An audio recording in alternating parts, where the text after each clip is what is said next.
My name is Joaquin Ramos, and I ran the Desert Rose Inn in Arizona until Yellowstone erupted and killed summer forever. In 30 days, I went from serving coffee to desperate travelers to keeping 8 strangers alive through an ice age that turned my desert home into a frozen wasteland.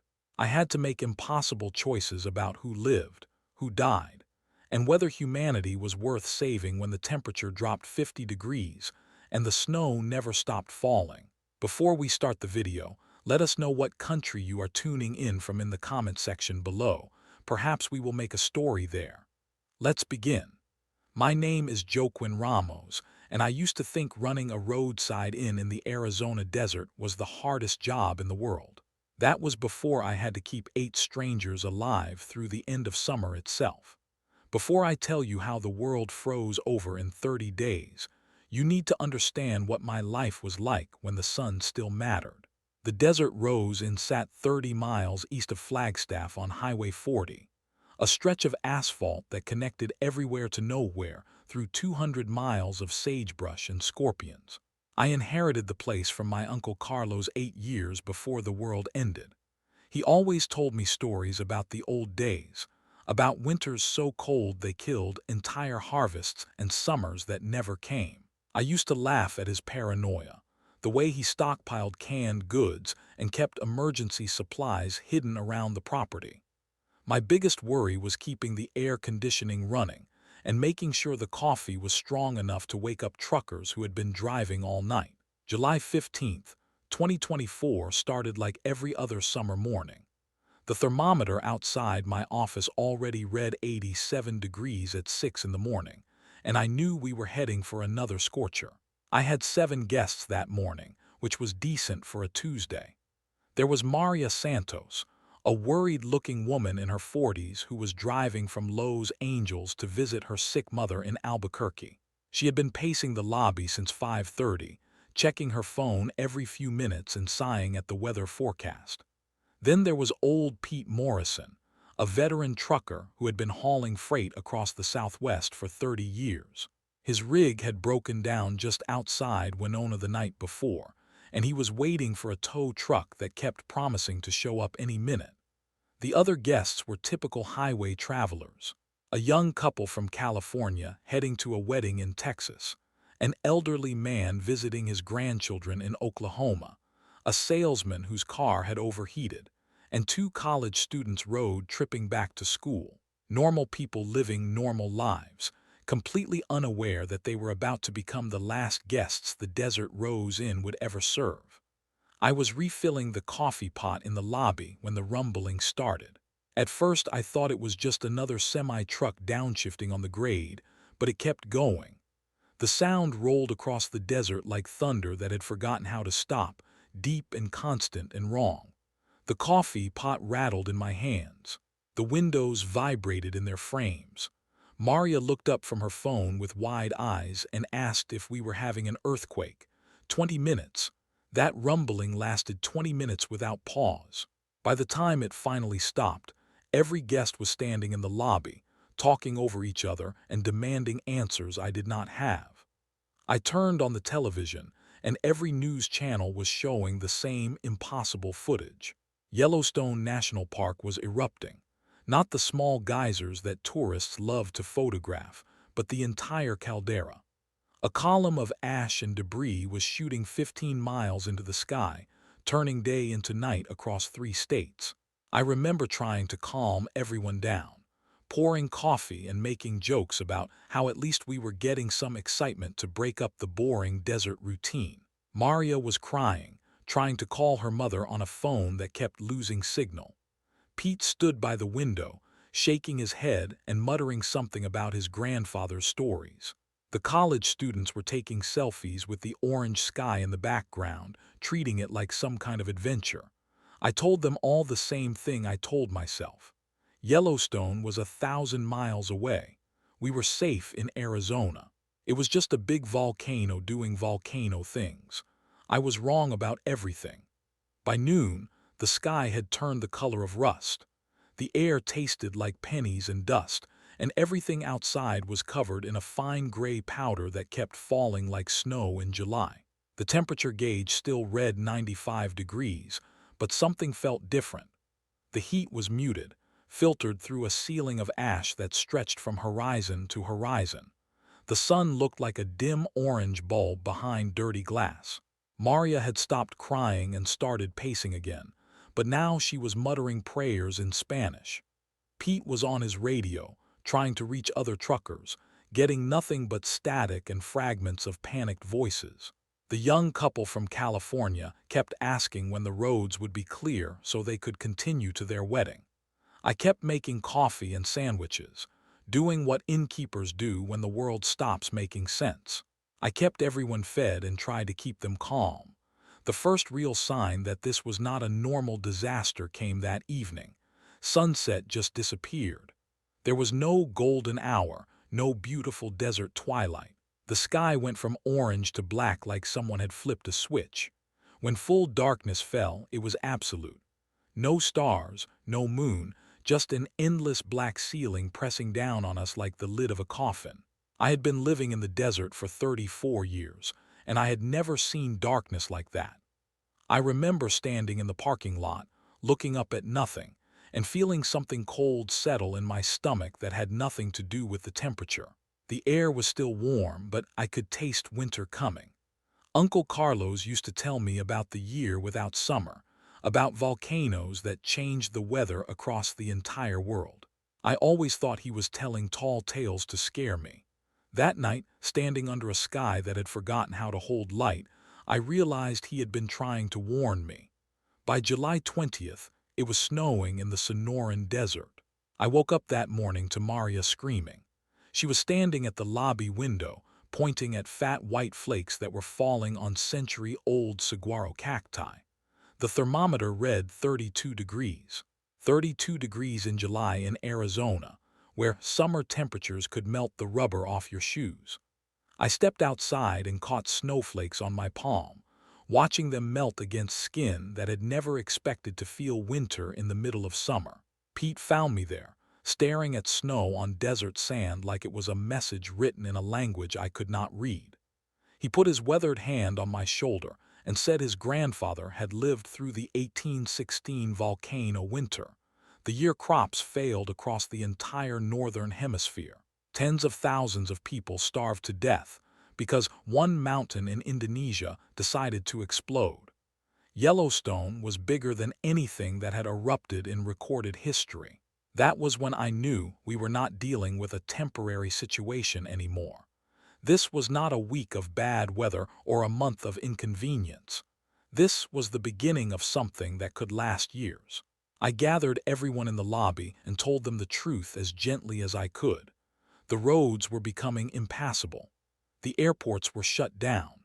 The government was talking about mass evacuations. But where do you evacuate an entire continent when the problem is in the sky above everything? Maria wanted to keep trying to reach her mother. The college students wanted to head south to Phoenix where it might be warmer. The elderly man insisted that his grandchildren were expecting him, and he could not let them down. Pete just nodded when I suggested we all stay together. He had seen enough road disasters to know that traveling in conditions like this was suicide. I made the decision that probably saved all our lives. I convinced them to stay at the Desert Rose Inn until conditions improved. I had food, I had shelter, I had a generator for backup power. Most importantly, I had spent 8 years learning how to take care of strangers who were far from home and scared. That was my job, and I was good at it. What I did not tell them was that I was just as scared as they were. I did not tell them that the food supplies I had on hand were meant for a busy summer season, not a winter that might last forever. I did not tell them that Uncle Carlos had hidden emergency supplies around the property, in places I had never bothered to look. I definitely did not tell them that I was starting to remember more of his stories, the ones about what happens to people when the food runs out and civilization stops working. Instead, I assigned everyone rooms and started organizing work details. Maria was an excellent cook, so she took over the kitchen. Pete knew engines and electrical systems from his trucking days. The young couple turned out to be surprisingly handy with repairs. Everyone had something to contribute, and keeping busy kept the panic at bay. The power grid started failing on July 21st. The lights would flicker, the air conditioning would cut out, then everything would come back on for a few hours before failing again. I started the backup generator and rationed fuel, running it just long enough to keep the refrigerators cold and charge essential devices. The television news was becoming sporadic, but what we could see was terrifying. Cities across the northern United States were reporting snowfall in July. Crops were dying in the fields. Livestock were freezing to death. The government was setting up emergency shelters, but they were already overcrowded and running out of supplies. Scientists were using phrases like volcanic winter and mass extinction event. The ash cloud was circling the globe, blocking 90% of sunlight from reaching the ground. Temperatures were dropping 10 degrees every week with no sign of stopping. By July 25th, the power was gone for good. No more television news, no more weather updates, no more contact with the outside world except for Pete's radio when atmospheric conditions allowed. I moved everyone into the main lobby where we could share body heat around a fire pit I improvised from decorative rocks that had once been part of the inn's southwestern charm. We burned wooden furniture, picture frames, anything combustible to keep warm. The temperature outside was 15 degrees and falling. Ice was forming on the inside of the windows despite our fires. The water pipes had burst 2 days earlier, forcing us to melt snow for drinking water. Snow in July in Arizona, and we were melting it to survive. The irony was not lost on me, but I kept my dark jokes to myself. Morale was fragile enough without my commentary on our impossible situation. Maria had stopped talking much by then. She would sit by the fire, staring into the flames, occasionally muttering her mother's name. The college students huddled together, sharing warmth and whispering about friends and family they could not reach. The elderly man wrote letters to his grandchildren that he would never be able to send. Pete maintained the radio and our meager equipment, with the focused intensity of someone who understood that our survival depended on keeping what little technology we had working. I found myself thinking more and more about Uncle Carlos, and the stories I had dismissed as the paranoid fantasies of an old man who had lived through too much history. He had survived the Depression, fought in Korea, lived through the Cold War when everyone expected nuclear winter any day. He knew what it looked like when the world changed overnight and never changed back. All those emergency supplies he had hidden around the property, all those preparations I had mocked as excessive, suddenly seemed like the actions of a very wise man. On July 28th, I made a decision that would define everything that came after. I started looking for Uncle Carlos's hidden supply caches. He had left cryptic notes in his journal, references to places around the property where he had stored food, medical supplies, tools, and other essentials. I had never bothered to decode his paranoid treasure maps because I never imagined I would need them. That night, while everyone else slept around our improvised fire, I searched the inn's basement and found his journal hidden behind a false wall. Page after page of careful preparations for exactly this kind of disaster. He had predicted volcanic winter, economic collapse, social breakdown, everything we were experiencing. More importantly, he had prepared for it. The last entry in his journal was dated 3 months before he died. It was addressed to me directly, as if he knew I would eventually find it when the world fell apart. He wrote about the responsibility of keeping people alive when civilization failed, about the hard choices that would have to be made, about the kind of person it took to build something new from the ashes of what came before. He wrote about legacy and sacrifice, and the price of leadership when leadership meant the difference between life and death. Reading his words by firelight while snow fell outside in July, I finally understood what he had been trying to teach me all those years. The Desert Rose Inn was not just a business. It was a sanctuary, a place where strangers could find safety and shelter when they were far from home and everything familiar had been stripped away. He had built it to serve exactly this purpose, and he had chosen me to carry on that work when the time came. By August 1st, it had been 2 weeks since anyone had seen the sun. The temperature had not risen above zero in a week. Highway 40 was buried under 4 feet of snow, and what had once been the main route between Los Angeles and Albuquerque was now an impassable wilderness of ice and abandoned vehicles. We burned everything wooden we could find to keep warm. Chairs, tables, bed frames, even books when the cold became desperate. Our food supplies were running dangerously low. I did the math over and over, trying to stretch what we had, but the numbers did not lie. At our current rate of consumption, we had maybe 2 weeks left. Less if we took in any more people, which seemed inevitable as other survivors found their way to us through the frozen wasteland that used to be northern Arizona. That was when I saw the smoke on the horizon, a thin gray line rising into the ash-colored sky about 5 miles to the east. Smoke meant fire, and fire meant people. People meant potential help or potential trouble. In a world where resources were scarce and getting scarcer, the difference between help and trouble often came down to who was stronger and who was more desperate. I made another decision that would haunt me for weeks to come. I decided we needed to find out who was out there before they found us. Pete volunteered to come with me, and together we set out across the frozen desert toward that distant smoke.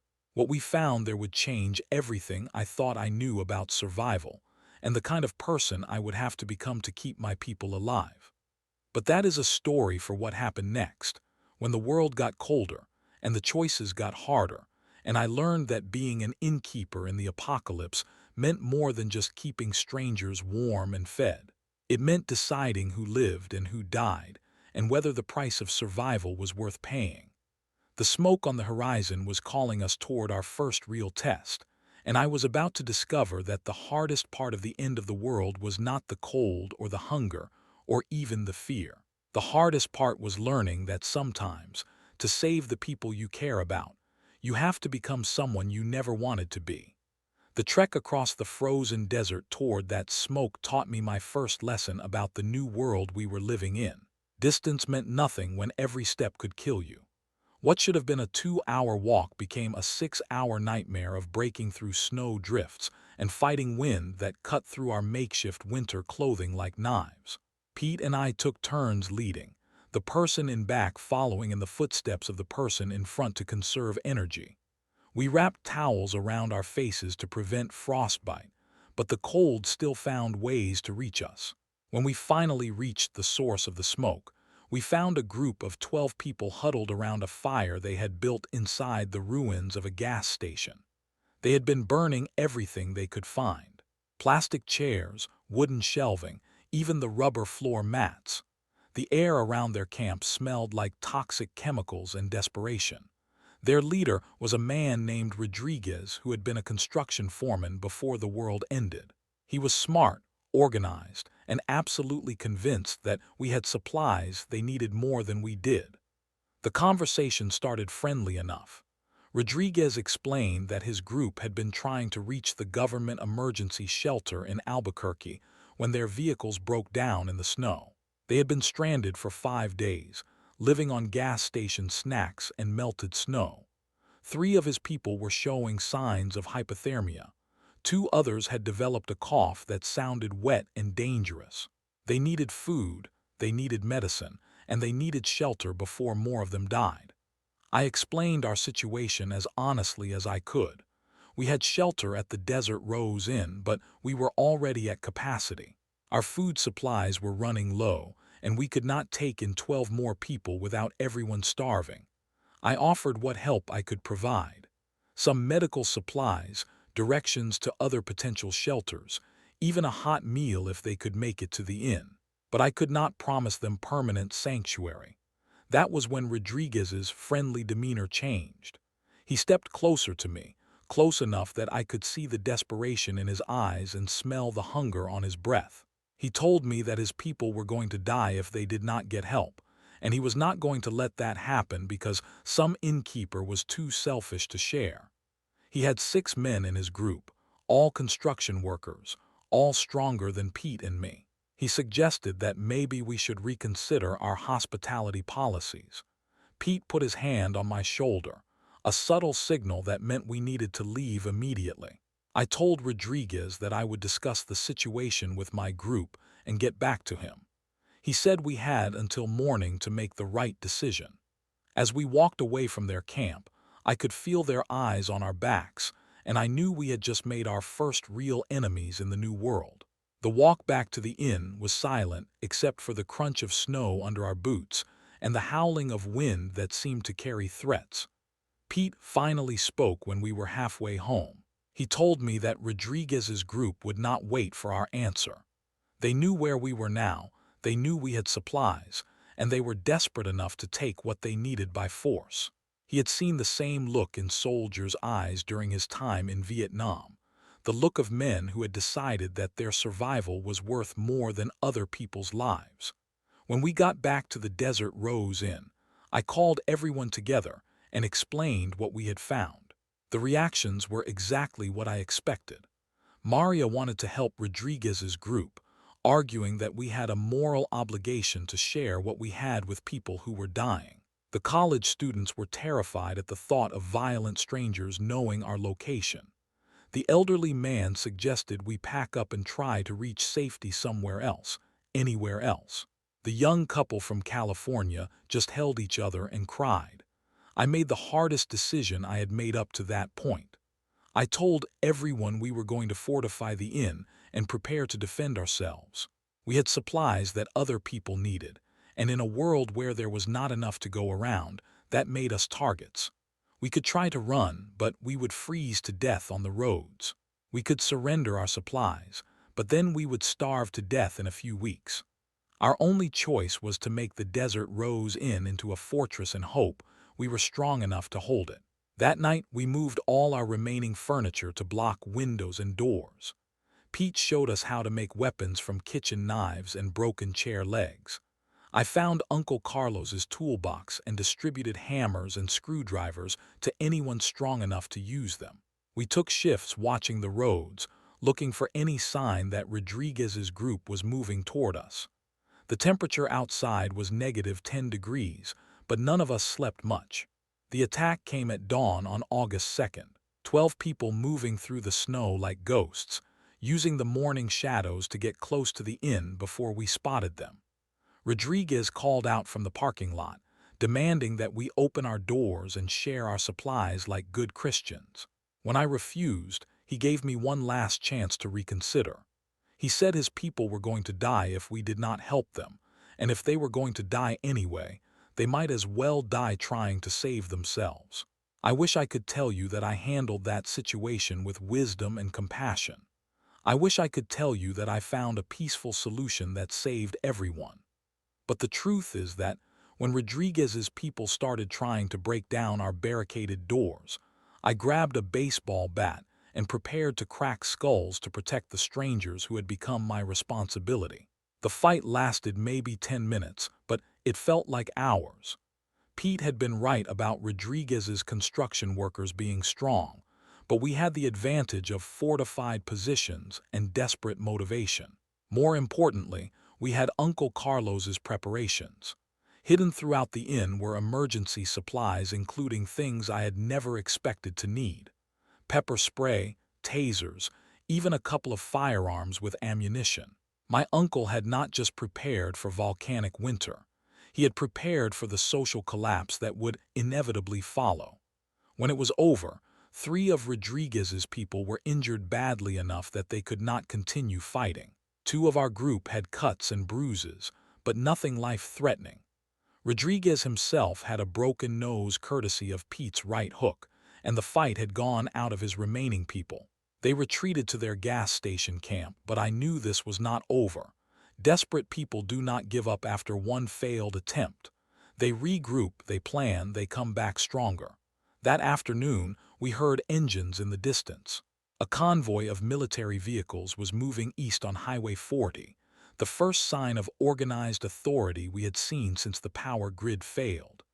I ran out into the road, waving my arms and shouting for help. The lead vehicle, a National Guard truck, slowed down but did not stop.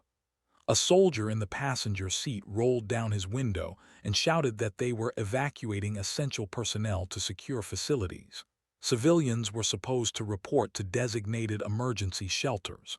When I asked where the nearest shelter was, he pointed east and said Albuquerque, maybe. Then they drove away, leaving us standing in the snow with our questions and our fear. That was the moment I truly understood that we were on our own. The government was not coming to rescue us. The military was protecting their own people and letting everyone else figure out survival for themselves. Whatever happened next, we would have to handle it with our own resources and our own strength. The generator ran out of fuel that evening. I had been rationing it carefully, running it only for essential tasks, but 12 days of intermittent use had emptied our reserves. The inn went dark except for our fires, and the temperature inside started dropping toward the outside temperature. We gathered in the lobby around our improvised fire pit, burning chair legs and desk drawers to stay warm. Maria had been getting worse since the fight. She was running a fever and had developed the same wet cough we had heard from Rodriguez's people. In the warmth and safety of the inn, it had seemed manageable. Now, with no heat except what we could generate from burning furniture, her condition became critical.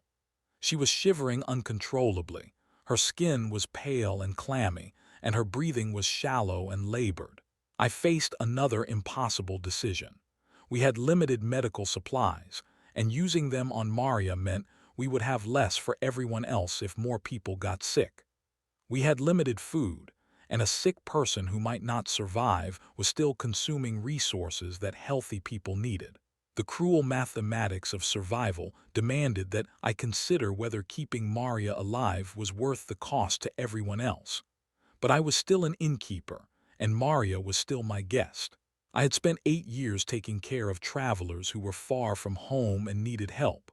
I was not going to stop now just because the stakes had gotten higher. I gave her our best blankets, our warmest spot by the fire, and our remaining medicine. Pete supported my decision, but I could see the doubt in everyone else's eyes. They were wondering if I would make the same choice for them, or if Maria was getting special treatment because she had been with us the longest. Maria pulled through, but it took 3 days and most of our medical supplies. During those 3 days, I learned more about leadership than I had learned in 8 years of running a business. Leadership was not about making popular decisions or keeping everyone happy. Leadership was about making the hard choices that kept people alive, even when those choices meant some people might die. While Maria was recovering, Pete and I worked on solving our fuel problem. The generator was useless without gas, but gas stations were either buried in snow or already looted by other survivors. Pete remembered seeing farm equipment in some of the abandoned properties around the inn, tractors and combines that might have diesel fuel in their tanks. More importantly, he knew how to convert our generator to run on alcohol, and alcohol was something we could make from the potatoes and grain we had in storage. It took us 2 days to set up a crude distillation system using pots and tubes from the inn's kitchen. The process was slow, and the alcohol we produced was not very pure, but it burned, and it kept our generator running for a few precious hours each day, just enough to charge essential devices and run a small heater in the lobby during the coldest parts of the night. The distillation system also gave us another advantage I had not expected. The smell of cooking mash and evaporating alcohol was distinctive, and it covered the smell of our cooking food. In a world where the scent of a hot meal could attract dangerous attention from miles away, that extra layer of concealment was potentially life-saving. On August 5th, exactly 3 weeks after Yellowstone erupted, everything changed again. I was checking our perimeter defenses when I spotted movement in the tree line east of the inn. Not Rodriguez's people this time, but a family. A man, a woman, and 2 small children, stumbling through the snow with nothing but the clothes on their backs and a desperation that was visible from 100 yards away. They had been walking for 4 days, trying to reach the emergency shelter in Albuquerque. Their car had broken down, Their food had run out, and the children were showing early signs of frostbite. The woman was pregnant, maybe 6 months along, and barely able to keep walking. They had heard the sound of our generator and followed it like a lighthouse beacon in the frozen wilderness. This was the test I had been dreading since the first day of the disaster. Our supplies were already stretched to the breaking point. Adding 4 more people, including 2 children and a pregnant woman, would mean everyone got less food and less warmth. But turning away a family with small children was the kind of choice that changes who you are as a person. Once you make that decision, you can never go back to being the kind of person who would not make it. I let them in. I gave them food, warm clothes, and a place by the fire. I told myself that we would find a way to make it work, that somehow our supplies would stretch far enough to keep everyone alive. But privately, I was terrified that I had just signed everyone's death warrant. The mathematics of survival were relentless, and emotion could not change the fact that we had limited resources and unlimited need. The family's arrival also brought new information about the outside world. They had passed through several towns on their way from Phoenix, and none of them had power or organized authority. Emergency shelters were either full or had run out of supplies and been abandoned. The government's response was focused on major cities and military installations. Rural areas like ours were on their own until further notice, and further notice might never come. More importantly, they had seen other groups of survivors, some peaceful and some decidedly not. The breakdown of normal society was accelerating as resources became scarcer and people became more desperate. Communities that had seemed stable and cooperative were fragmenting as winter deepened and hope faded. The man, whose name was David Chen, warned me that we should expect more visitors, and not all of them would be families looking for help. That night, I sat alone in Uncle Carlos's office, reading more of his journal by candlelight. He had written extensively about the social dynamics of survival situations, about how quickly civilized people could become brutal when their lives were at stake. He had predicted that the real danger would not come from the cold or the hunger, but from other survivors who had decided that taking what they needed was more important than preserving their humanity. He had also written about the responsibility of people like us, people who had resources and skills, and the ability to help others. He believed that rebuilding civilization would start with small communities like ours, places where people could rediscover cooperation and mutual aid in the face of overwhelming challenges. But he also knew that building those communities would require difficult choices and sometimes violent action. His final entries included detailed plans for expanding the inn's defenses and establishing contact with other survivor communities. Radio frequencies, supply routes, tactical considerations for defending our position against larger groups. He had not just prepared for the end of the world. He had prepared for what came after, for the long process of building something new from the ruins of what came before. As I read his words, I realized that Uncle Carlos had not just left me an inn. He had left me a mission. The Desert Rose Inn was not just a place to wait out the disaster. It was meant to be the foundation of something larger, a community that could grow and thrive, and eventually help rebuild the civilization we had lost. But first, we had to survive long enough to build it. The next morning brought news that made that survival seem even more uncertain. Pete's radio picked up a transmission from another group of survivors about 20 miles south of us. They had been attacked by what they called raiders, organized groups that moved from community to community, taking supplies and forcing people to join them or be left to die. The transmission cut off in the middle of a sentence, and we never heard from them again. I called everyone together and explained our situation as clearly as I could. We were no longer just hiding from the cold and rationing food until rescue arrived. We were building a community that would have to defend itself against increasingly dangerous threats. Everyone would have to contribute not just labor and skills, but also the courage to fight for what we were trying to create. Some people were ready for that challenge. Pete had been preparing for it since the first day. The young couple from California surprised everyone by volunteering for watch duty and weapons training. Even the elderly man stepped up, offering to teach the children and help with planning. But others were still hoping for rescue, still believing that someone in authority would eventually arrive to solve our problems for us. I could not force anyone to fight for our community, but I could make it clear that anyone who stayed would be expected to contribute to our defense. This was no longer a temporary shelter where people could wait for better times. This was our new home, and if we wanted to keep it, we would have to be willing to do whatever it took to defend it. That evening, as I made my rounds checking our defenses and counting our supplies, I spotted smoke on the horizon again. Not from the direction of Rodriguez's gas station camp, but from the north, closer to the main highway. More survivors, more potential allies or enemies, more difficult decisions about who to help and who to turn away. The smoke was too far away to investigate before dark, but it would still be there in the morning. Pete and I would have to make another scouting trip, another dangerous journey across the frozen wasteland to find out what kind of people we were dealing with. Another test of whether we were strong enough and smart enough to build the community that Uncle Carlos had envisioned. As I settled down for my watch shift, wrapping myself in blankets and listening to the wind howl across the desert, I thought about how much had changed in just 3 weeks. I had gone from serving coffee to highway travelers to planning military tactics against other survivors. The Desert Rose Inn had gone from a roadside motel to a fortress in the middle of a war zone that used to be Arizona.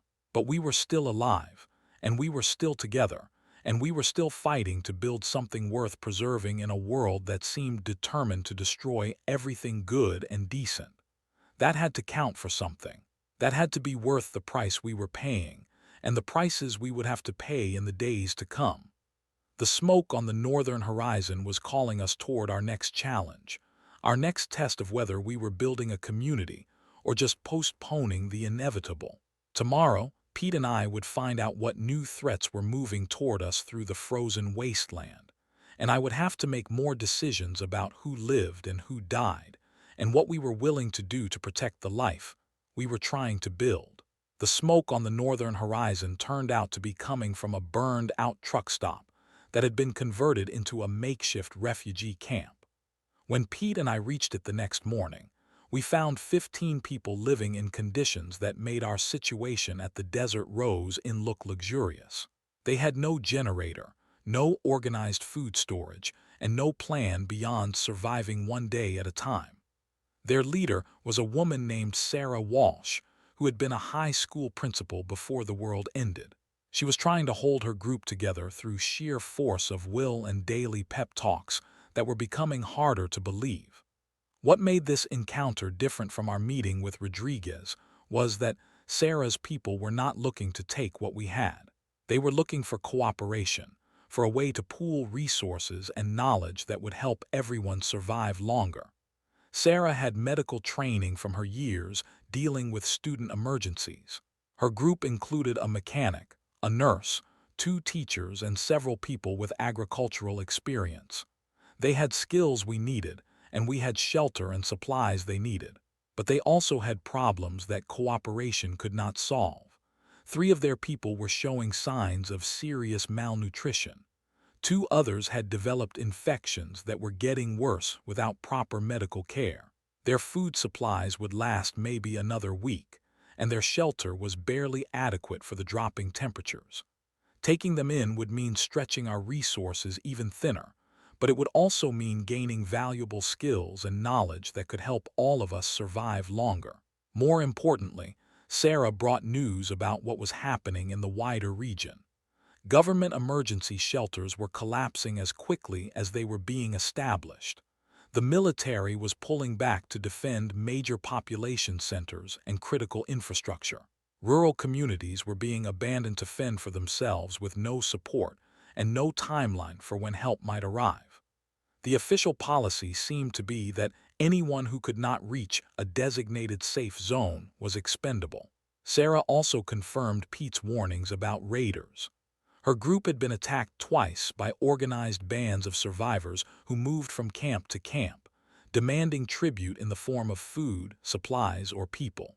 The raiders were not just taking what they needed to survive.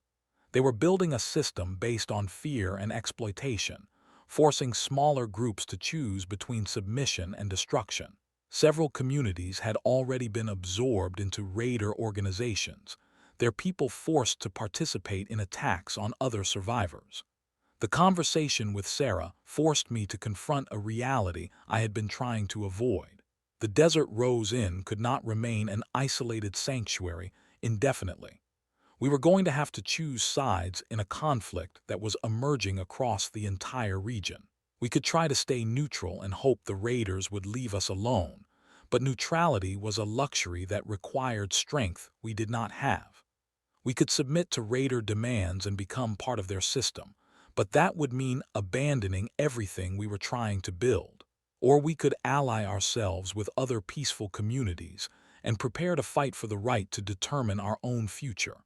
I invited Sarah and her people to join us at the inn, but I made it clear that this was not charity.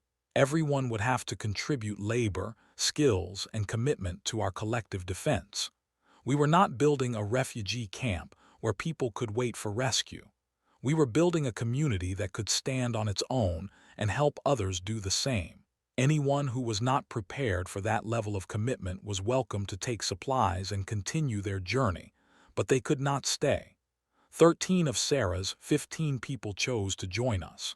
The two who left were an elderly couple who believed they could reach their son's family in Colorado before winter got worse. I gave them food, warm clothes, and directions to communities that might help them along the way, but I knew they were probably going to die on the road. Sometimes the choice between a quick death and a slow death is the only choice people have left. Integrating Sarah's people into our community was more challenging than I had expected. Our living space was designed for 8 people, not 21. Our food storage was organized around feeding a small group for a few weeks, not a large group for months. Our defense plans were based on the layout of the inn and the capabilities of our original group. Everything had to be redesigned and reorganized to accommodate our new reality. But the benefits became apparent almost immediately. Sarah's nurse, a woman named Jennifer Kim, was able to provide medical care that went far beyond my basic first aid knowledge. Her mechanic, Tom Bradley, got our generator running more efficiently and started working on backup systems. The teachers organized classes for the children and helped establish work schedules that kept everyone productive. The agricultural specialists started planning for spring planting, assuming we survived long enough to see spring. Most importantly, Sarah herself brought leadership skills that complemented my own. I was good at making quick decisions under pressure and managing crisis situations, but she was better at long-term planning and building consensus within the group. Together, we started developing systems that could sustain a larger community and adapt to changing circumstances. The integration process was interrupted on August 8th when Maria collapsed during her morning work shift. Her fever was back, her cough had gotten worse, and she was having trouble breathing. Jennifer examined her and delivered news that none of us wanted to hear. Maria had developed pneumonia, probably from the combination of stress, malnutrition, and constant exposure to cold. Without proper medical facilities and antibiotics, her chances of survival were not good. This was exactly the kind of crisis that tested everything we had learned about leadership and community building. We had limited medical supplies and no way to get more. Caring for Maria properly would require resources that could be used to prevent other people from getting sick. In the brutal mathematics of survival, it might make more sense to let her die peacefully and use our medicine to protect the healthy members of our group. But Jennifer had a different perspective. She believed that how we treated our sick and vulnerable members would determine what kind of community we became. If we were willing to sacrifice people when they became inconvenient, we would end up building a society based on fear and selfishness. If we were committed to caring for everyone, even when it was difficult and expensive, we could build something worth preserving. I made the decision to give Maria the best care we could provide, knowing that it would reduce our ability to handle future medical emergencies. It was a gamble with stakes we could not afford to lose, but it was also a statement about our values and priorities. We were not just trying to survive. We were trying to remain human while we survived. Maria's treatment became a community effort. People donated their personal medicine supplies, shared their warmest clothing, and took turns sitting with her through the worst nights. Jennifer worked around the clock, using every technique she knew to keep Maria breathing and fighting. The agricultural specialists prepared special broths and teas that might help boost her immune system. Even the children helped by keeping quiet during the day so Maria could rest. For 5 days, we did not know if she would live or die. Her fever spiked and broke repeatedly. Her breathing became labored and then improved. Her consciousness drifted in and out like she was deciding whether to stay with us or let go. During those 5 days, our community learned something important about itself. We were not just a collection of individuals cooperating for mutual benefit. We were becoming a family that would fight for every member, even when the fight seemed hopeless. Maria pulled through, but the crisis had consumed most of our medical supplies and demonstrated how vulnerable we were to disease and injury. We needed better medical facilities, more supplies, and backup plans for handling multiple patients. More urgently, we needed to find sources of medicine and medical equipment before other people got sick. That was when Jennifer mentioned something that changed our entire approach to supply gathering. Before the eruption, she had worked at a rural clinic about 30 miles east of our location. The clinic had been evacuated when the power grid failed, but it might still contain medical supplies, equipment, and drugs that could save lives in our community. The building was designed to operate independently during emergencies, with backup power and secure storage for controlled substances. The idea of raiding an abandoned medical facility raised ethical questions that we had not faced before. The supplies belonged to someone, even if that someone had abandoned them. Taking them would be theft, even if we used them to save lives.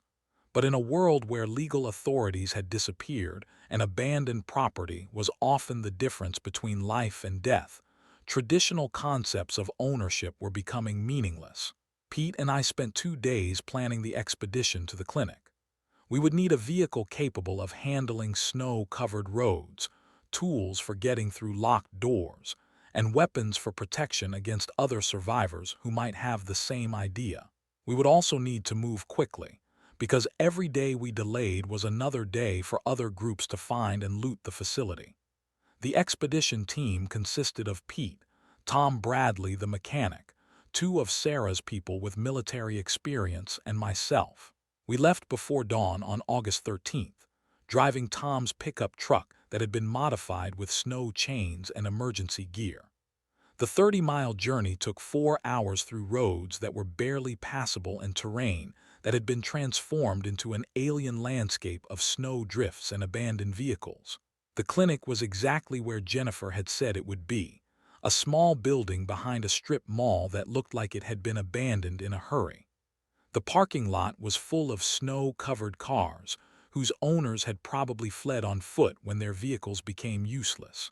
The front door was locked, but Tom had tools that made short work of the security system. We were inside within minutes, flashlights cutting through darkness that had not been disturbed since the power failed. What we found inside was better than we had hoped. The evacuation had been so rapid that most supplies had been left behind. Antibiotics, painkillers, surgical equipment, diagnostic tools, everything a small community needed to handle medical emergencies. There were even oxygen tanks and portable medical devices that could function without constant electrical power. Jennifer had been right about the clinic's emergency design. It was a treasure trove of medical resources just waiting for people who knew how to use them. But we were not the only people who had realized the clinic's value. As we were loading supplies into the truck, we heard vehicles approaching from the south. 3 pickup trucks full of armed men, moving with the organized efficiency of people who had done this before. Raiders, almost certainly, coming to claim the same supplies we were taking. Pete made a quick tactical assessment and delivered news I did not want to hear. We were outnumbered at least 2 to 1, they had better weapons than we did, and we were trapped in a building with limited exits. Our best chance was to avoid confrontation entirely, which meant abandoning most of the supplies we had already loaded and escaping with whatever we could carry. I faced another impossible decision. The medical supplies in the truck could save lives in our community for months to come, but trying to defend them would probably get some of our people killed, and losing experienced community members was an even bigger disaster than losing medicine. The rational choice was to cut our losses and retreat with what we could salvage. But retreating also meant accepting that raiders could take whatever they wanted whenever they wanted it. It meant acknowledging that we were not strong enough to protect the resources our community needed to survive. It meant giving up the illusion that we could remain independent in a world where strength was the only law that mattered. I chose to fight, but not the way the raiders expected. Instead of trying to defend our position in the clinic, we used Tom's mechanical knowledge and the building's layout to create a trap. Tom rigged the clinic's backup generator to overload and create a distraction, while we moved our supplies to a defensive position behind the building. When the raiders entered the clinic, they walked into a situation they had not prepared for. The fight was brief but decisive. The raiders had expected to intimidate a small group of scavengers into surrendering their finds. Instead, they found themselves facing people who were fighting for more than just supplies. We were fighting for the right to build something better than the predatory system they represented. That kind of motivation made a difference when the shooting started. When it was over, 2 raiders were dead and the rest had retreated. We had captured one of their trucks, along with its cargo of supplies looted from other communities. More importantly, we had demonstrated that peaceful survivors could organize effective resistance against raider groups. Word of our success would spread, encouraging other communities to fight back and making raiders think twice before targeting areas where resistance was possible. The drive back to the desert Rose Inn was tense with the knowledge that we had just escalated our conflict with the raider network. They would not forget what had happened at the clinic, and they would eventually come looking for revenge. Our small victory had probably guaranteed that we would face larger and more dangerous attacks in the future.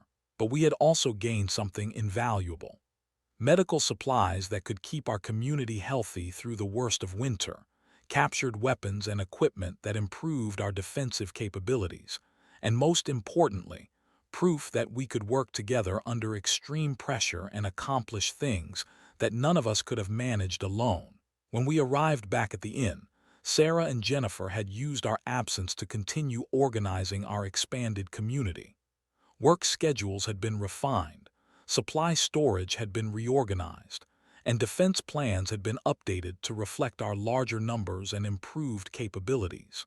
The integration of Sarah's people was complete, and our community was stronger than it had ever been. But strength also brought responsibility. Other survivors were beginning to hear about the Desert Rose Inn and the community we were building. Some came seeking shelter and cooperation, like Sarah's group had.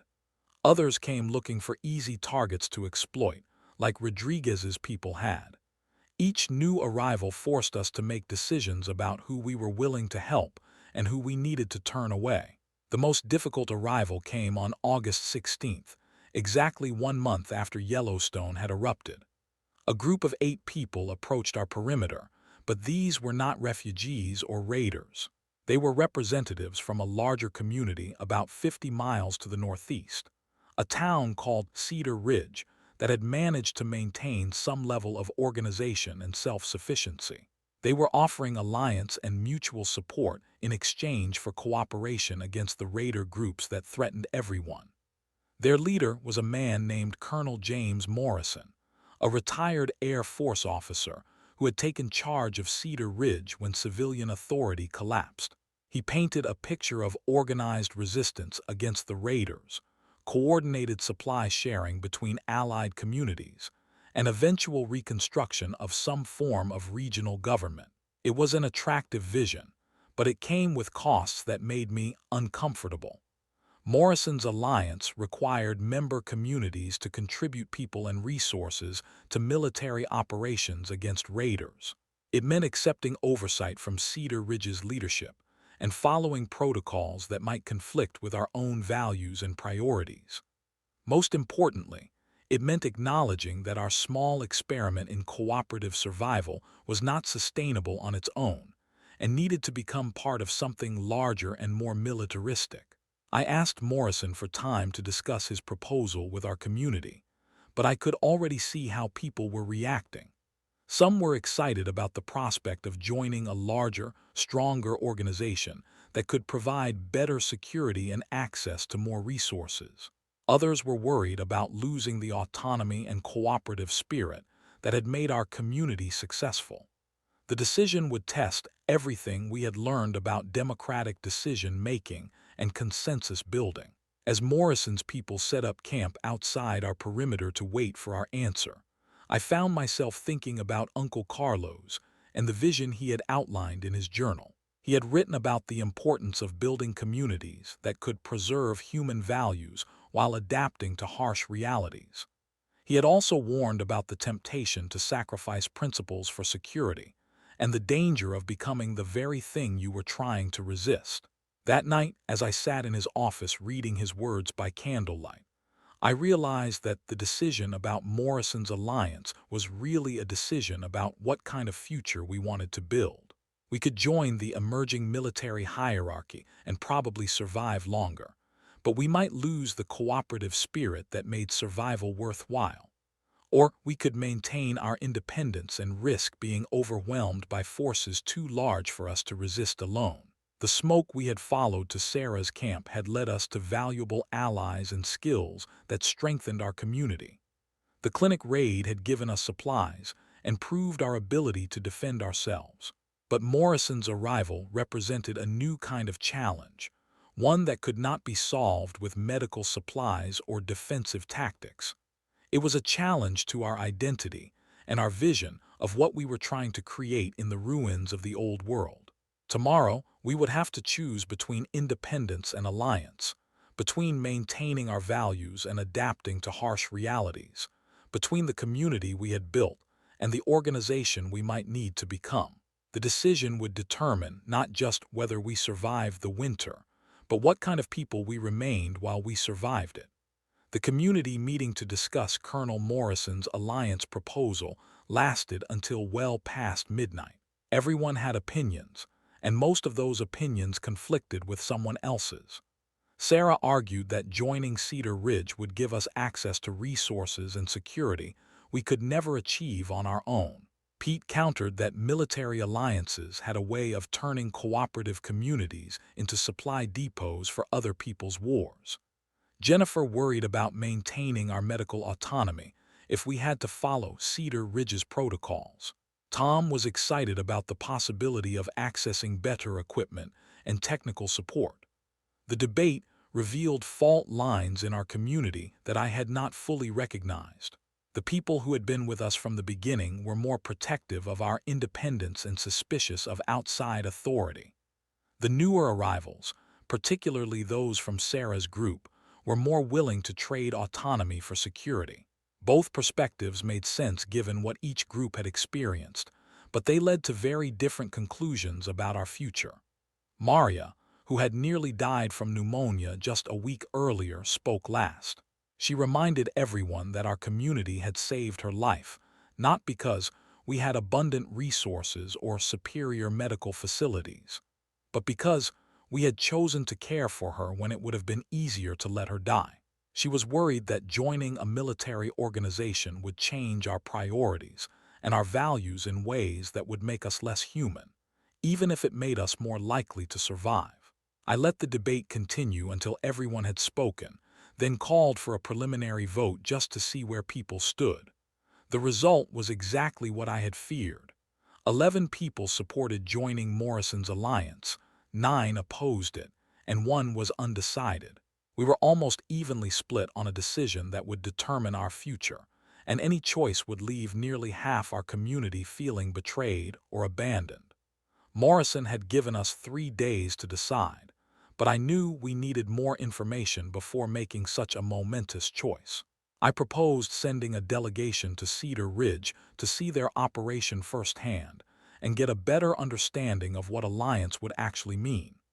Sarah volunteered to lead the delegation, taking Pete and 2 others on a 2-day expedition to evaluate Morrison's claims and promises. While our delegation was traveling to Cedar Ridge, we faced a crisis that demonstrated exactly why Morrison's offer was so tempting. Rodriguez, the construction foreman whose group we had fought off 2 weeks earlier, returned with reinforcements. Instead of 12 desperate people trying to break into our inn, we now faced 25 organized raiders who had spent 2 weeks planning their assault. They did not attack immediately. Instead, they set up camps around our perimeter and began what can only be described as psychological warfare. They cut our communication lines, blocked our access to water sources, and started fires upwind from the inn to fill our air with smoke. Most importantly, they began broadcasting demands and threats over portable speakers, keeping us awake and on edge while they prepared for their final assault. Rodriguez's demands had evolved since our first encounter. He no longer just wanted our supplies. He wanted our community to join his raider organization, contributing people and resources to his expanding operation. He had realized that taking our supplies would only solve his problems temporarily, but absorbing our entire community would give him a permanent base of operations and a skilled workforce. The ultimatum was simple: surrender and join his organization, or be destroyed and have our supplies taken anyway. He gave us 24 hours to decide, but he made it clear that resistance would result in casualties that cooperation could avoid. Several of his people were former military, and they had weapons and equipment that outclassed anything we possessed. This was exactly the kind of situation that Morrison's alliance was designed to handle. If we had already joined Cedar Ridge, we could have called for military support and faced Rodriguez's raiders with reinforcements and superior firepower. Instead, we were on our own with limited weapons and no prospect of outside help. I gathered our remaining community members and explained our situation as honestly as I could. We could try to fight Rodriguez's enlarged force, but we would probably lose and definitely suffer casualties. We could try to negotiate some kind of compromise, but Rodriguez had already made it clear that submission was his only acceptable outcome. We could try to evacuate and abandon the Desert Rose Inn, but we had nowhere to go and no guarantee that Rodriguez would not pursue us. The fourth option was the one nobody wanted to discuss, but everyone was thinking about. We could surrender to Rodriguez's organization and hope that our skills and cooperation would earn us decent treatment within his hierarchy. It would mean abandoning our vision of an independent cooperative community, but it would probably keep most of us alive. Tom Bradley surprised everyone by volunteering to try a fifth option. He believed he could use his mechanical skills and knowledge of the inn's systems to create defenses that might even the odds against Rodriguez's superior numbers. It would be dangerous and might not work, but it would give us a chance to maintain our independence while demonstrating that peaceful communities could defend themselves against raiders. That night, while Rodriguez's people maintained their psychological pressure campaign, Tom and several volunteers worked to implement his defensive plan. They used the inn's electrical system, backup generator, and accumulated junk to create traps and obstacles that would channel attackers into killing zones where our limited firepower could be most effective. They also prepared contingency plans for destroying our supplies if it looked like Rodriguez would capture them intact. The attack came at dawn on August 19th, exactly as Rodriguez had promised. But instead of the coordinated assault we had expected, his people walked into a series of mechanical traps that Tom had spent all night preparing. Electrified fences that channeled attackers into predetermined routes, improvised explosives that created confusion and casualties, and defensive positions that maximized our advantages while minimizing theirs. The battle lasted 3 hours and ended with Rodriguez's forces in full retreat. We had killed or wounded at least 8 of his people, while suffering only minor injuries ourselves. More importantly, we had captured weapons, equipment, and intelligence about the raider network that was spreading across the region.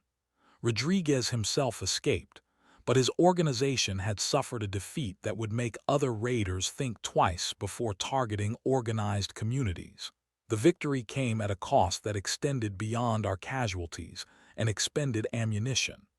Tom Bradley, the mechanical genius who had designed our defensive systems, was seriously wounded by shrapnel from one of his own improvised explosives. Jennifer worked frantically to save his life, using medical supplies we had captured from the clinic raid, but his condition remained critical for days after the battle. Tom's injury forced us to confront the reality that victory in one battle did not guarantee long-term survival. Rodriguez's people would eventually regroup and return with larger numbers and better tactics. Other raider groups would hear about our success and decide that we represented either a valuable target or a dangerous threat that needed to be eliminated. Our defensive victory had probably guaranteed that we would face even more dangerous attacks in the future. When Sarah's delegation returned from Cedar Ridge 2 days after the battle, they brought information that made Morrison's alliance offer both more attractive and more troubling. Cedar Ridge was indeed a well-organized community with effective defenses and abundant resources. They had successfully repelled multiple raider attacks and maintained a level of civilization that seemed impossible given the circumstances. But Cedar Ridge's success came with costs that made our community uncomfortable. Their military hierarchy left little room for democratic decision-making or individual autonomy.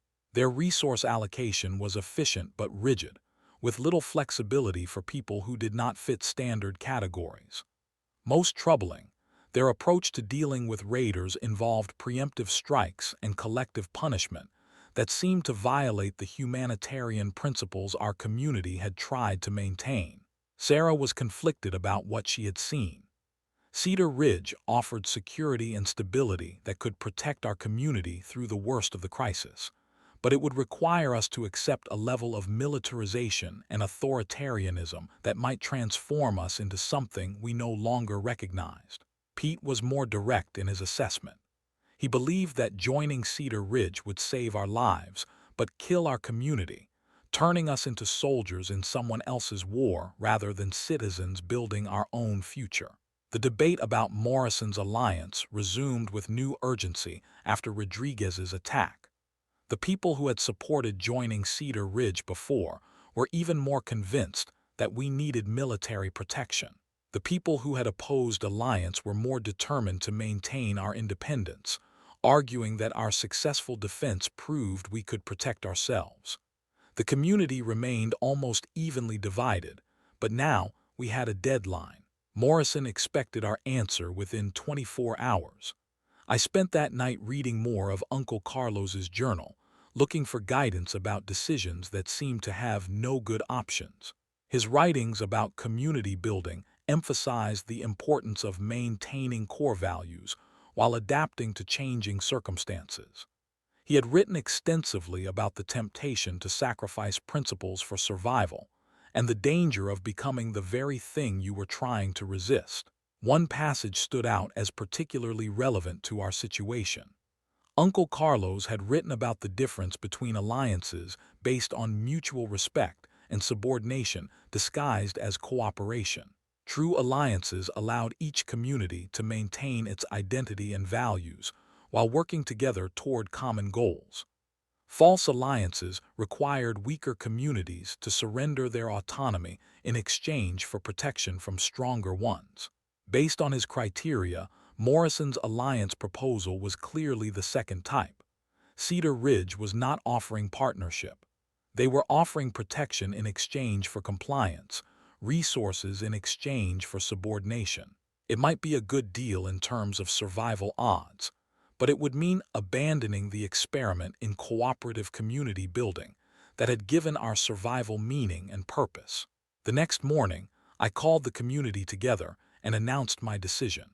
We would reject Morrison's alliance offer and maintain our independence, but we would also begin developing our own network of cooperative relationships with other peaceful communities. Instead of joining Cedar Ridge's military hierarchy, we would help create an alternative based on mutual aid and democratic cooperation. The vote was closer than I had hoped, but my position carried by a margin of 12-9. The people who supported joining Cedar Ridge accepted the decision, but I could see the fear in their eyes. They believed we had just chosen ideological purity over practical survival, and they might be right. Time would tell whether our community was strong enough to maintain its independence without sacrificing its values. Morrison took our rejection with professional courtesy, but he made it clear that Cedar Ridge would not offer alliance again. He also warned that our successful defense against Rodriguez's raiders had attracted attention from larger and more dangerous organizations. The raider network was beginning to consolidate under leaders who saw independent communities as threats to their expanding authority. We might have won a tactical victory, but we were losing the strategic war. After Morrison's departure, we faced the challenge of building our own network of alliances without compromising our independence. Sarah used her contacts from the refugee community to identify other groups that shared our values and might be interested in cooperation. Pete worked on improving our radio equipment to establish better communication with distant communities. Jennifer developed medical protocols that could be shared with allied groups to improve everyone's survival odds. Most importantly, we began planning for long-term sustainability rather than just short-term survival. The agricultural specialists in our community started preparing for spring planting, assuming we would still be here when winter ended. Tom, recovering slowly from his battle injuries, began designing improvements to our defensive systems and infrastructure. Everyone contributed to discussions about what kind of community we wanted to build and what kind of future we were working toward. But planning for the future required surviving the present, and our immediate situation was becoming more dangerous every day. Rodriguez's raider organization was recruiting heavily, offering membership to desperate communities that could not defend themselves independently. The network of peaceful communities was fragmenting as groups chose between joining raider organizations or accepting military protection from places like Cedar Ridge. We began receiving radio communications from communities that were facing the same choice we had faced. Some asked for advice about alliance offers from Cedar Ridge or other military organizations. Others requested help with raider attacks or resource shortages. A few offered partnership in building the cooperative network we had envisioned, but they were scattered across hundreds of miles and had limited ability to provide mutual support. The isolation was psychological as well as practical. We were surrounded by hostile or unreliable communities, dependent on our own resources and skills for everything from medical care to mechanical repairs. The burden of leadership was becoming overwhelming as every decision carried life or death consequences for people who had trusted me with their safety and future. On August 24th, exactly 5 weeks after Yellowstone erupted, we received a radio transmission that changed everything. A group calling itself the Free Communities Network was organizing a gathering of independent settlements to discuss mutual defense and resource sharing. The meeting would be held at a neutral location, with representatives from communities across the region invited to participate in planning coordinated resistance to raider organizations. The transmission included a list of participating communities and their approximate locations. I recognized several names from our radio contacts, groups that had maintained independence despite pressure from both raiders and military organizations. The gathering represented exactly the kind of cooperative alliance we had been hoping to build, but it also represented a dangerous exposure to communities and individuals we knew nothing about. Sarah volunteered to represent our community at the gathering, but I decided that this decision was too important to delegate. The network meeting could be the beginning of a regional alliance that preserved our values while providing security and resources. It could also be a trap designed by raiders to identify and target independent communities. Either way, the decision about participation would determine our future as much as the choice about Morrison's alliance had. I announced that I would personally attend the Free Communities Network gathering, taking Pete and two others as advisors and security. Sarah would remain at the Desert Rose Inn as acting leader, with authority to make emergency decisions in my absence. If the gathering turned out to be legitimate, we would join the network and begin building the cooperative future Uncle Carlos had envisioned. If it turned out to be a trap, we would fight our way out and continue defending our independence alone. The night before my departure, I sat in Uncle Carlos's office reading the final entries in his journal. He had written about the courage required to build something new in the ruins of something old, about the importance of taking calculated risks when the alternative was slow death through isolation. His last words were about legacy and the responsibility of each generation to leave something better for the people who came after.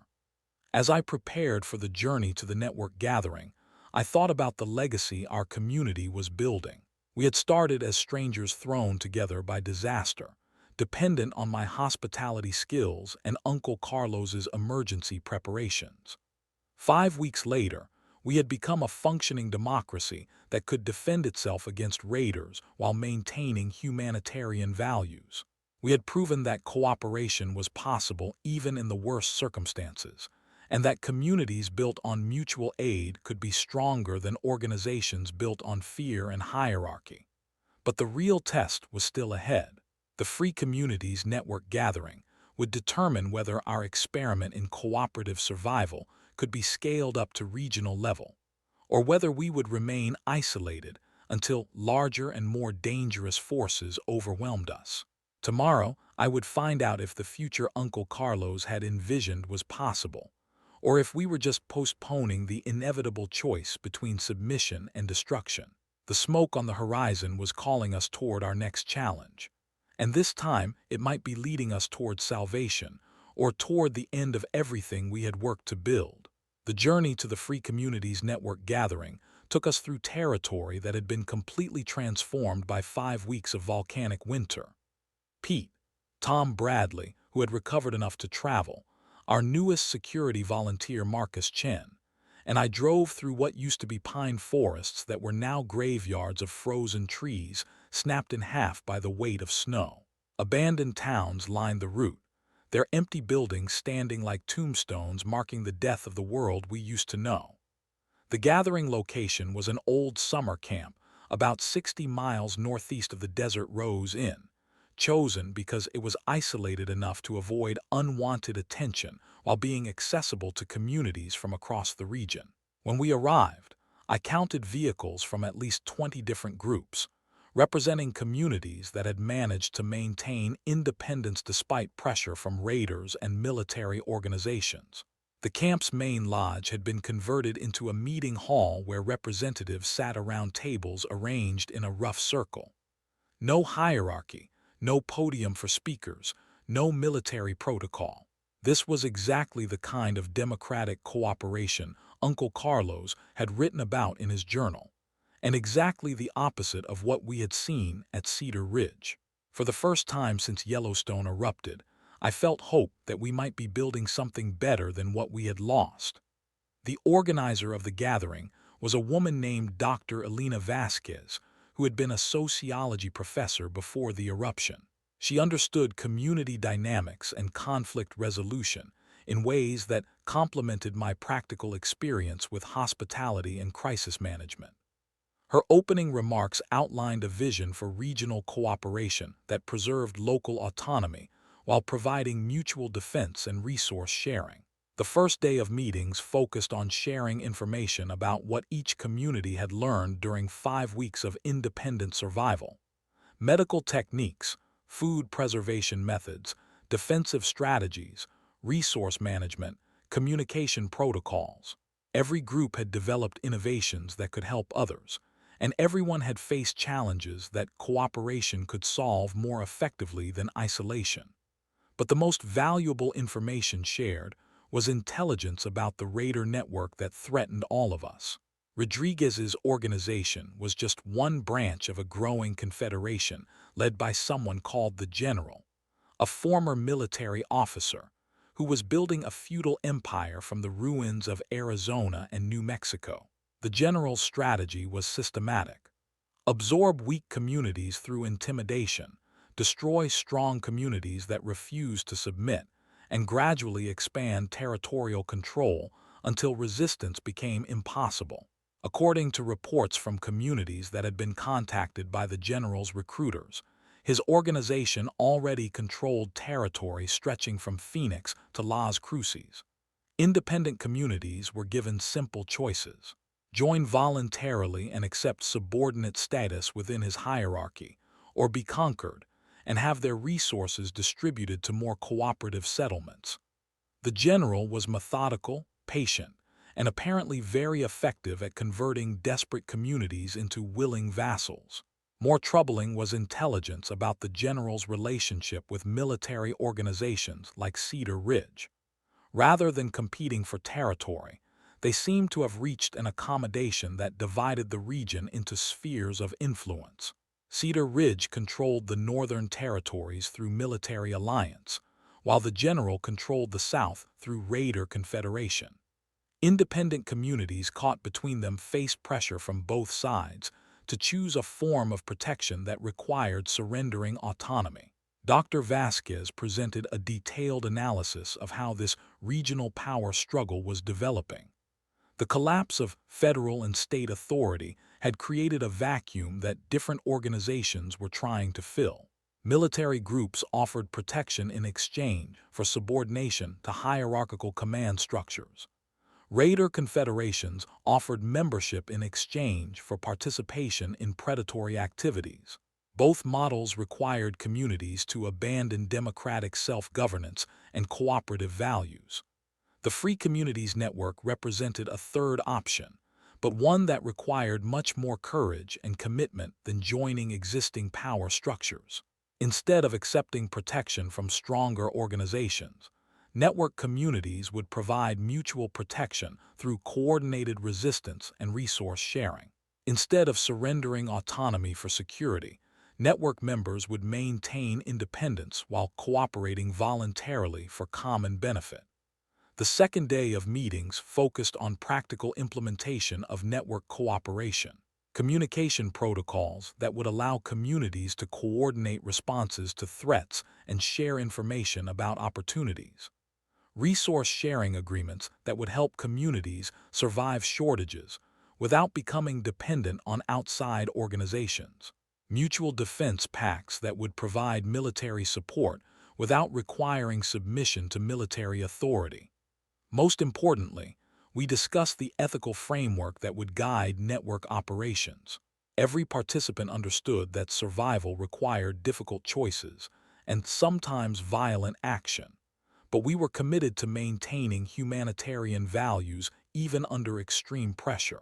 Network communities would protect refugees, care for sick and injured people, and avoid collective punishment or preemptive strikes against potential threats.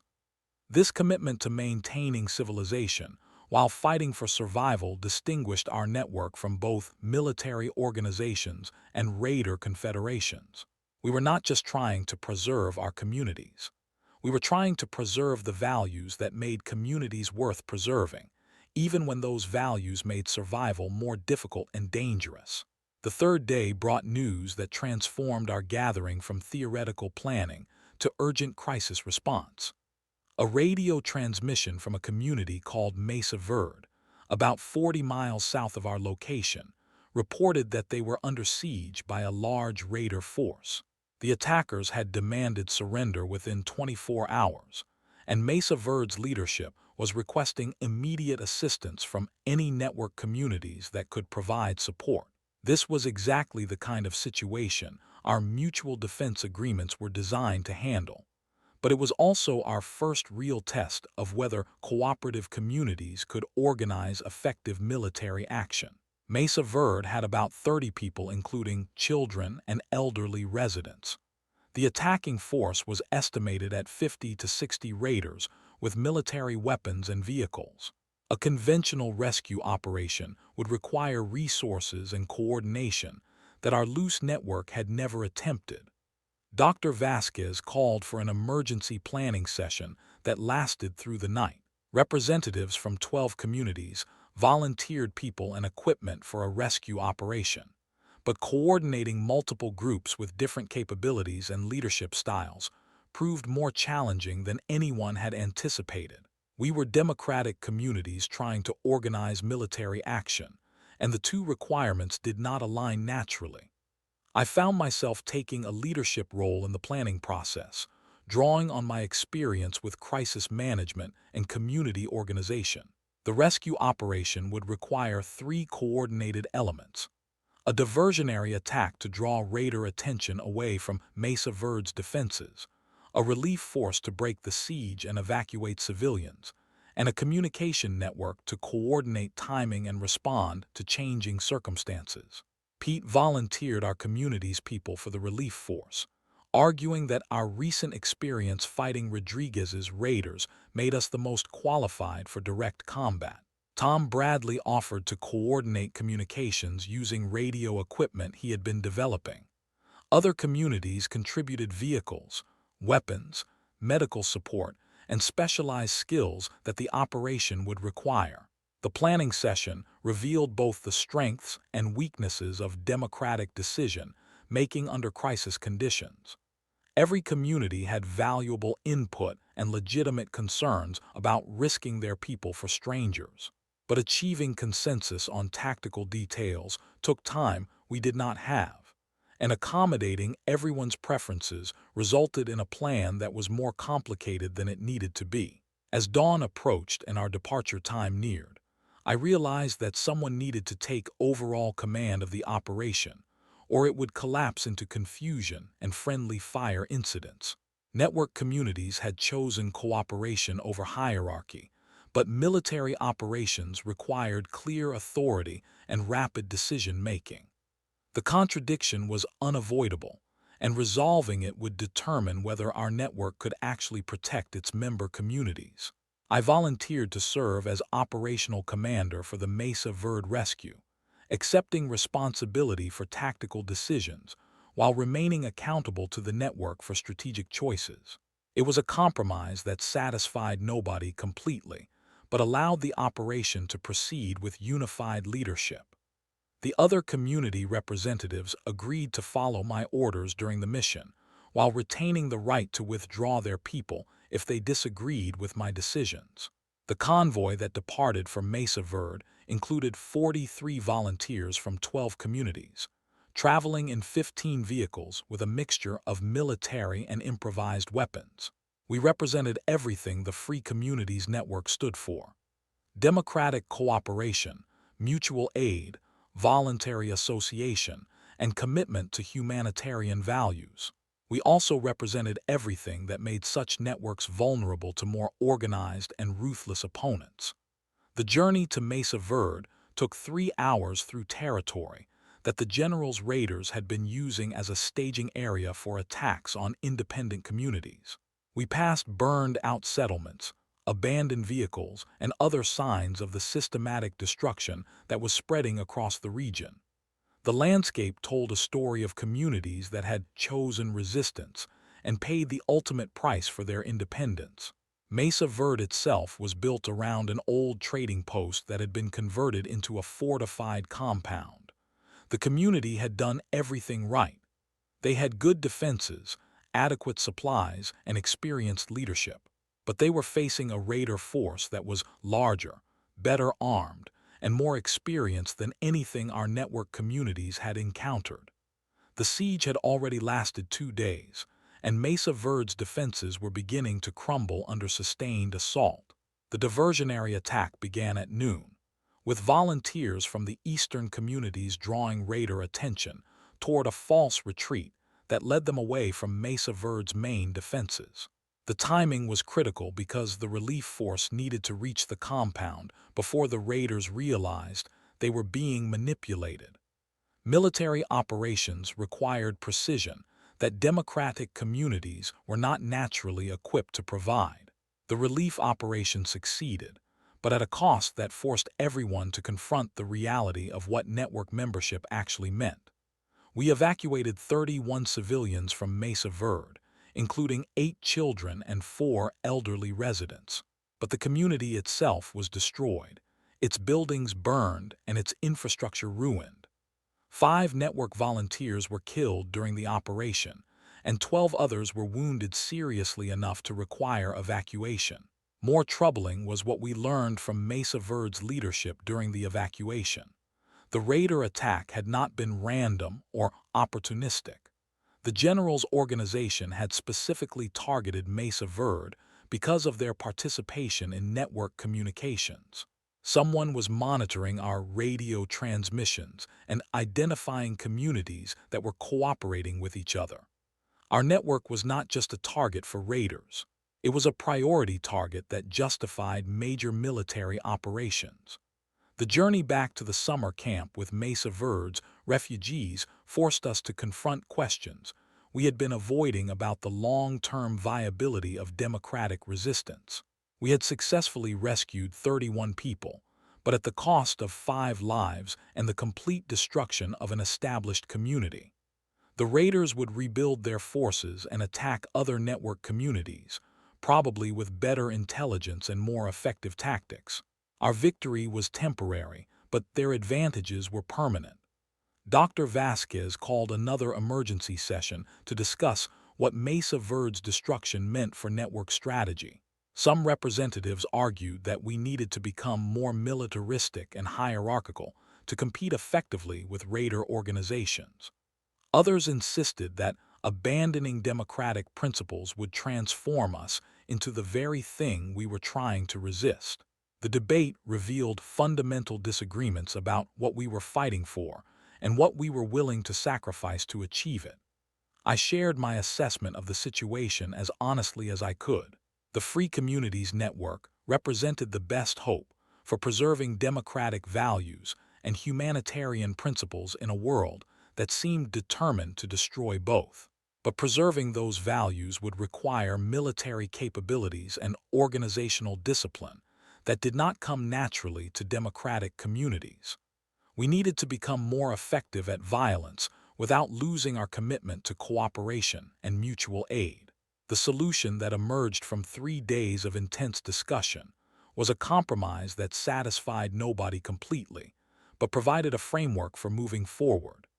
Network communities would maintain their internal democracy and humanitarian values while accepting more centralized coordination for military operations.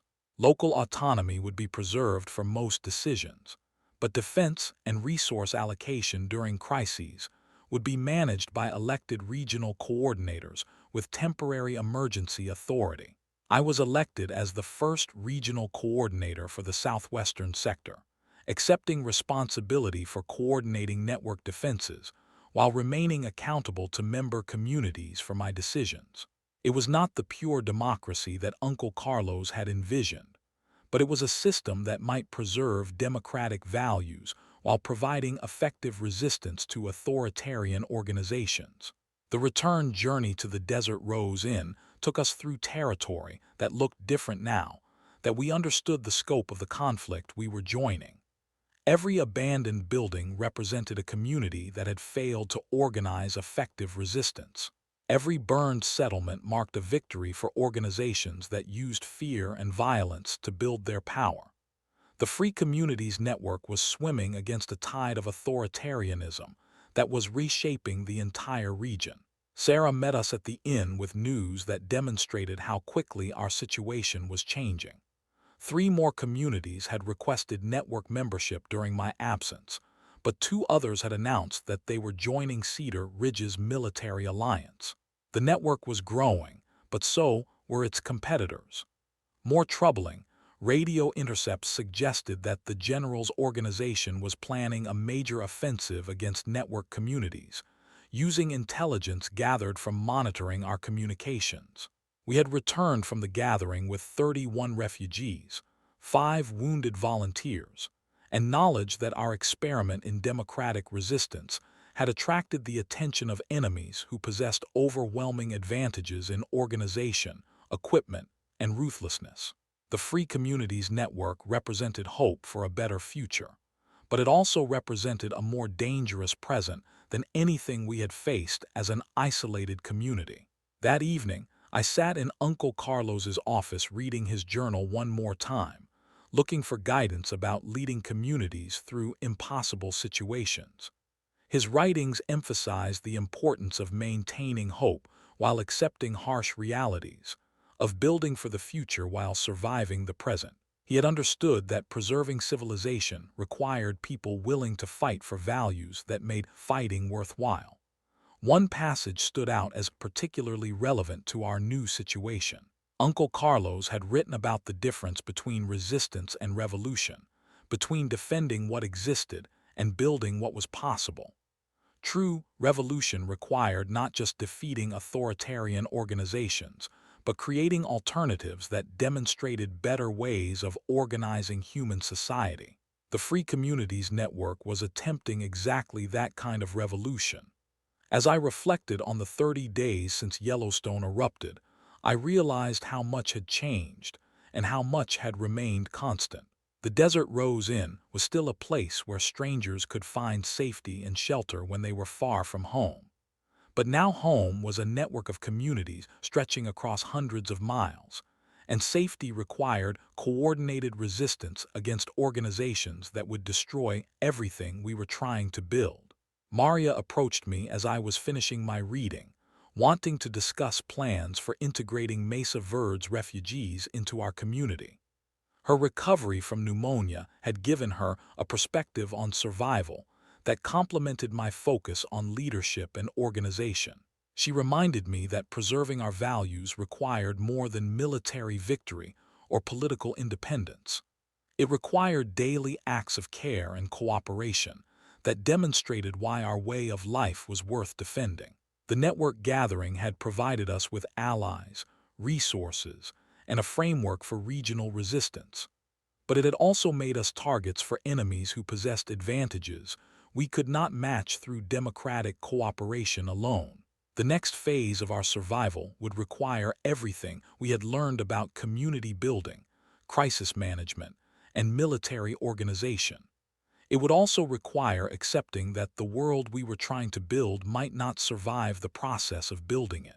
Winter was deepening, the raider threat was escalating, and the Free Communities Network was preparing for conflicts that would determine whether democratic communities could survive in a world where strength was the only law that mattered. The Desert Rose Inn had become more than a sanctuary for travelers. It had become the headquarters for a revolution that aimed to preserve humanity while fighting for survival.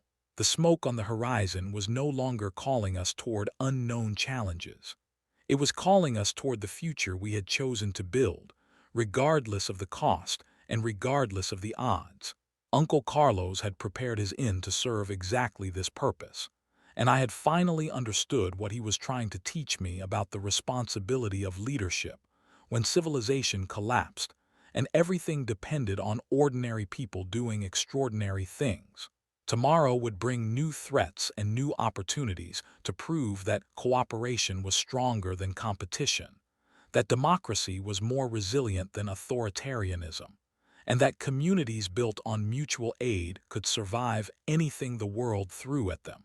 The first month of the Ice Age apocalypse was ending, but our real work was just beginning.